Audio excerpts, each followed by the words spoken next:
sa ulo ng mga nagbabagang port balita. Philippine Ports Authority nakibahagi sa inaugurasyon ng kauna-unahang marine cleanup vessel sa Manila Bay.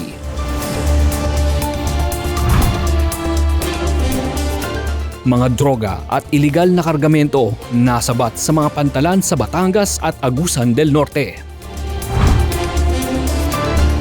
PPA at Port Management Offices pinagtibay ang pangangalaga sa kalikasan nitong Philippine Arbor Day 2026. At cruise ship na MS Island Sky dumaong sa Coron at Puerto Princesa sa Palawan. Lahat ng yan at iba pa dito lang sa Ronda Pantalan. Nakibahagi ang Philippine Ports Authority sa inaugurasyon ng MV Nilad, isang sasakyang pandagat na tutulong sa rehabilitasyon at paglinis ng Manila Bay.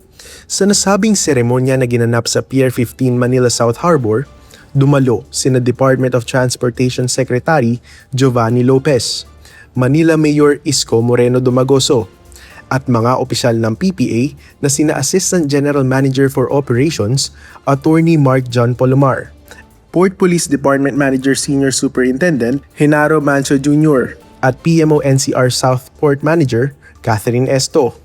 Ang MV Nilad ay donasyon ng Republic of Korea sa pamamagitan ng Korea International Cooperation Agency o KOICA. Ito ang kauna-unahang marine cleanup vessel na may makabagong teknolohiya at may kakayahang mangolekta ng mga basura at oil spill. Ikay Panagiton para sa PPA TV. Nakumpiska ang tinatayang nasa 200,000 pisong halaga ng troso mula sa isang endangered na puno na magkono sa Port of Nasipit nitong ika-28 ng Hunyo. Nadiskubre ang nasa 20 troso sa isang 10-wheel wing van habang nagsasagawa ng routine inspection ang mga alagad ng Port Police. Nang hingan umano sila ng permit mula sa Department of Environment and Natural Resources na bigong magbigay ng kaukulang dokumento ang mga ito at tuluyang iniwan ang sasakyan bago tumakas. Isinailalim sa seizure at confiscation proceedings ang mga troso at ang sasakyan at tinurn over sa DENR para sa kaukulang kaso at disposisyon. Ang magkono ay isa sa mga species ng puno na kabilang sa mga nanganganib o endangered dahil sa labis na pagputol nito sa kagubatan. Samantala, naaresto ang isang 39 anyos na lalaki matapos mahulihan ng hinihinalang shabu sa passenger terminal building ng Port of Batangas nitong 20 ng Hunyo. Ayon sa ulat, nadiskubre ang dala niyang iligal na droga habang sumasailalim sa security screening sa baggage inspection area. Sa isinagawang masusing frisking, na-recover ang 2 malaking plastic bag na naglalaman ng hinihinalang shabu. Na-turn over ang suspect at ang mga nakumpiskang ebidensya sa Philippine Drug Enforcement Agency. Makaharap ang suspect sa kasong paglabag sa Comprehensive Dangerous Drugs Act of 2002. Steve Beranya para sa PPA TV.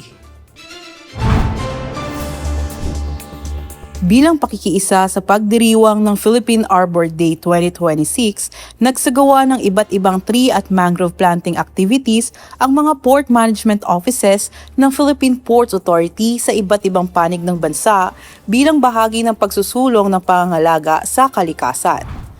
Sa Bohol, nakiisa ang Terminal Management Office Talibon sa mangrove planting activity sa Barangay Puerto San Pedro, Bien Unido, kasamang DNR Senro Talibon at iba pang ahensya ng pamahalaan bilang bahagi ng temang Ikaw, Ako, Tayo ang Kalikasan. Sa Masbate, nakilahok ang mga kawani ng PMO Masbate sa mangrove planting activity na pinangunahan ng DNR Senro Mobo. Samantala, nakiisa rin ang PMO Negros Oriental Siquijor sa tree planting activity sa Balinsa Sayaw Twin Lakes Natural Park sa Sibulan, Negros Oriental, kung saan nakapagtanim ang mga kalahok ng 300 punla mula sa 6 na indigenous tree species. Nakilahok din ang TMO Larena sa hiwalay na tree growing activity sa Larena Siquijor. Samantala, nakiisa rin ang PMO Misamis Occidental Ozamis sa pagtatanim ng mahigit 3,000 mangrove propagules sa mga baybaying lugar ng Clarin. Sa Surigao City naman, nagtanim ng 400 indigenous duyok-duyok seedlings ang PMO Surigao kasama ang iba't ibang ahensya ng pamahalaan at mga pribadong katuwang sa parang-parang watershed bilang bahagi ng pagpapalawak ng forest cover at pangangalaga sa watershed ng lungsod. Ayon sa PPA, ang mga gawaing ito ay bahagi ng patuloy nitong suporta sa mga programang nagpapatupad ng environmental sustainability, climate resilience at pangangalaga sa likas na yaman para sa susunod na henerasyon. Ani Morales para sa PPA TV. Mainit na sinalubong sa Palawan ng pagdating ng MS Island Sky ng Nobel Caledonia Cruises sa mga pantalan ng Coron at Puerto Princesa nitong ika-28 at 29 ng Hunyo 2026. Bilang kauna-unahang pagbisita nito sa pantalan, nagsagawa ng plaque exchange sina Kapitan Jose Fonseca, Port Manager Zaldi Ulson at City Tourism Officer Demetrio Alvier Jr. Masaya itong sinalubong ng pagtatanghal mula sa Puerto Princesa City Band, Santa Monica National High School Drum and Lyre Corps at Banwa Dance and Arts. Lulan ng MS Island Sky ang 74 na pasahero at 77 crew members. Ito na ang ika-13 cruise ship na dumating sa Puerto Princesa ngayong taon, habang 5 pa ang inaasahang darating bago matapos ang 2026. Bago pa ang nasabing pagdaong sa Palawan, nauna nang dumaong ang MS Island Sky sa Port of Salomage sa Cabugao, Ilocos Sur nitong ika-25 ng Hunyo. Habang nitong ika-27 ng Hunyo naman ay dumaong rin ang nasabing cruise ship sa Manila South Harbor. Matapos ang pagbisita nito sa Pilipinas ay tumungo na ang barko patungo Malaysia. Ang pagdalayag nito sa iba't ibang pantalan ay nagpapakita ng patuloy na paglago ng cruise tourism sa bansa at ng mahalagang papel ng PPA sa pagbibigay ng ligtas at epesyenteng serbisyong pantalan. Riga Legista para sa PPA TV.